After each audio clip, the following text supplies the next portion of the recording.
It's time to put reputations on the line and see who our panel is tipping for round 8. Tim Williams, last week you were 8 from 8, so it's about time we start listening to what you've got to say. Yeah, look, it's about time now. I touched last week on job security on this panel, and with almost 600 games between you pair, I think you're pretty safe, whereas I'm a real week-to-week prospect on this desk at the moment. So I think to get 8 from 8 hopefully buys me a few more weeks on the show. Now, obviously, a big talking point through the tipping has been the West Tigers, Chris. You've stuck solid with them and you're going with them again over the Seagulls. Well, I'm channeling my inner Tim Williams. I'm going based off a stat, not with the heart, going with stat-based prediction. Now, 5 out of 6 teams coming off the bye have gone on to win, and that 6th one was quite a close game. I'm hoping the stats can be on their side this week. They have to win, and I'd be disappointed if I jumped off them they did win, so I'm sticking solid this week. Chris, whatever makes you sleep at night, let's back you with that one. Now, the Cowboys are 16th. They come up against the Knights. Josh, are you tipping the Cowboys to get the job here? I have tipped the Cowboys, but as the week goes on, I'm leaning towards the Knights for an upset. I think Kalen Ponga's 100th game, just the way that the Cowboys have been playing at home, they just haven't shown that it's a fortress. So I'm tipping them this week, but if they don't win this week, can they make the 8, Chris? Well, I don't think so. I honestly, and I've been very much similar to yourself, sticking with them. I think Tigers and Cowboys are 2 teams that after this week I might have to jump off, because I keep saying the Cowboys have to turn it around. You know, they were so good last year. I think up at home, if they don't win, I really don't see them making the 8. I like that.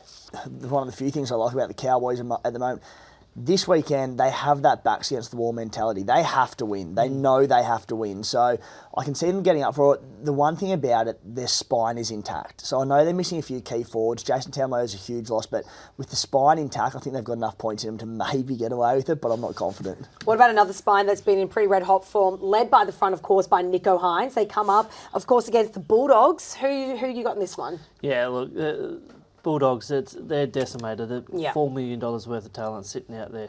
I mean, I'd really love to see them win, but it'd take a monumental effort after what the Sharks have produced last week against the Roosters to get the win. The only thing with that is you look at the Sharks' loss against the Warriors, where they got in front really early and probably took the foot off the pedal. I know they probably are going to address it, but is it something in their game that we probably didn't see last year when they get so far ahead? A Bulldogs team another team backs against the wall. If they're within striking distance, are they a chance? Yeah, look, I'd like to see them get in striking distance first, but I just can't see it happening, and it's going to be a long month for the Doggies.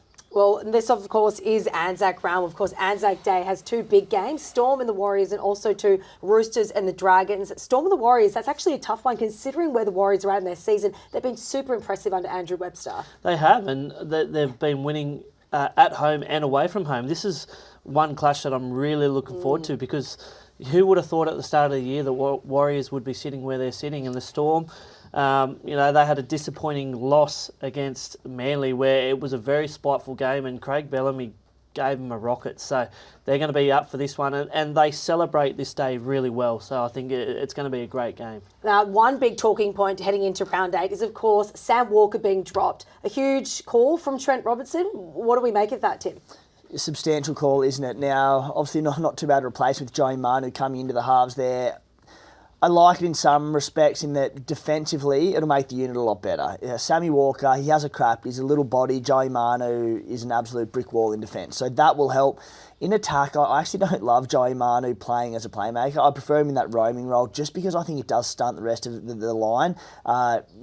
First and foremost, Joey Manu is a ball runner, not a ball player. So I don't love it. That being said, I think the Roosters will have too much firepower. What do you do if they win the game well, and maybe win the next week? What do you do with Sam Walker? Like, they've invested in this, so he's going to be the long-term half, but where do you go from there? Well, I think Trent Robinson knows what he's doing. He's obviously seen some flaws or faults in his game that he needs to go back down to reserve grade and readdress. He is the future of that club, but everyone's been through it. We all go through it. You have patches and you go back down, you work on it, you come back better player, and I know for a fact that Sammy Walker will do that. Yeah, he's certainly been around the game for some time, Trent Robinson. You'd think that he is making a right decision for the Roosters. So as we put up the tips for the Anzac Day round, you can see that Josh is going solo with the Broncos and Eels, while Chris is sticking fat with the Tigers. I hate to emphasise it, Chris, but I do hope they get up.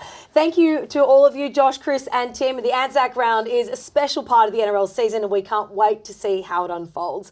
Don't forget to subscribe below and follow us on socials. We'll be back with Fox Sports Lab NRL next week.